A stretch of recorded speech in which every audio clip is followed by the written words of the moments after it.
Hello everyone, कैसे हैं आप सब। देखिए, आज हम स्टडी करेंगे इलेक्ट्रोस्टैटिक शिल्डिंग के बारे में।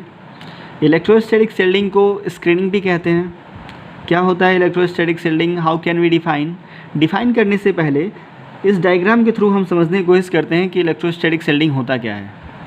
यहाँ पे मैंने एक कंडक्टर कंसीडर किया है जो हॉलो कंडक्टर है। हॉलो का मतलब क्या है, जो अंदर का जो इसका पोर्शन है वो वैकेंट है, खाली है। ठीक है। अब आपको पता है कि कोई भी कंडक्टर जब हम लेते हैं या कंडक्टर से जब करंट फ्लो करता है तो जो चार्जेज होते हैं वो कहाँ पे रिजाइड्स करते हैं, at the surface of the conductor. उस सरफेस के आउटर पोर्शन में, आउटर सरफेस पे जो चार्जेज होते हैं वो रिजाइड्स करते हैं। सारे सरफेस पे के ऊपर चार्जेज आ जाते हैं। ठीक है, अंदर कोई चार्ज नहीं रहता है, सरफेस के ऊपर सारे चार्जेज आ जाते हैं। यहाँ पे जो अगर सपोज कीजिए यहाँ पे बहुत सारे चार्जेस हैं, कंडक्टर है, फ्री इलेक्ट्रॉन्स हैं। ठीक है, जब भी हम इस पर कोई गिवन चार्ज देंगे तो क्या होगा, ये जो जितने भी चार्ज होंगे इनसाइड द कंडक्टर वो क्या होंगे, at the surface of the conductor, conductor के ऊपर आ जाएंगे, सरफेस पे आ जाएंगे।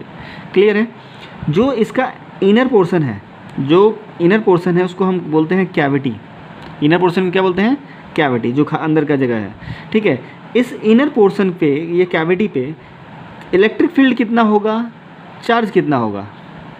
तो इसके इनर पोर्शन पे, इनर सरफेस पे जो कैविटी कहलाता है, वहाँ पे चार्ज जो होगा वो ज़ीरो होगा, कोई चार्ज नहीं होगा। Charge will be zero and net electric field कितना होगा, वहाँ पे जीरो होगा। जब कोई चार्ज ही नहीं होगा तो इलेक्ट्रिक फील्ड क्यों होगा। ठीक है, तो इलेक्ट्रिक फील्ड भी आपका ज़ीरो होगा।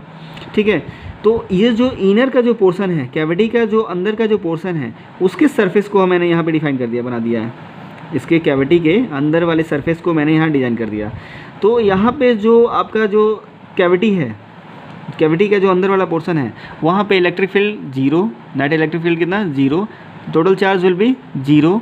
तो या इस सरफेस पे या इस रीजन में, इस रीजन को फ्री कराने के लिए जो प्रोसेस का हम यूज़ करते हैं उसको क्या बोलते हैं, इलेक्ट्रोस्टैटिक शिल्डिंग। मीन्स इस सरफेस पे या अंदर का जो कैविटी रीजन है, इस रीजन को हम इलेक्ट्रिक फील्ड से सेपरेट कर दिया हमने। ठीक है, फ्री फ्रॉम इलेक्ट्रिक फील्ड अगर हमने कर दिया तो उसको क्या बोलते हैं, इलेक्ट्रोस्टैटिक शिल्डिंग। हमने इलेक्ट्रोस्टैटिक शिल्डिंग कर दिया। अब कैसे डिफाइन किया जाए, the phenomena of making a region free from electric field is called electrostatic shielding. Electrostatic क्या है, इलेक्ट्रोस्टैटिक शिल्डिंग क्या है, it is the phenomena of making a region that is free from electric field. Clear है। अब इसको another language में भी हम डिफाइन कर सकते हैं। कैसे डिफाइन कर सकते हैं इलेक्ट्रोस्टैटिक शिल्डिंग को, to protect the surface from any electrostatic interaction is known as electrostatic shielding.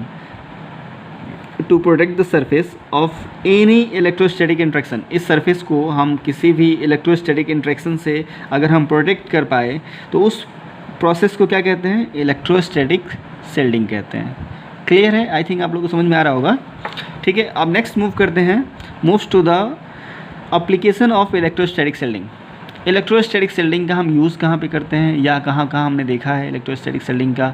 ठीक है, यूज़ फर्स्ट लेते हैं, in the thunderstorm lightning it is safe to sit inside the car rather than standing in downwards to the tree.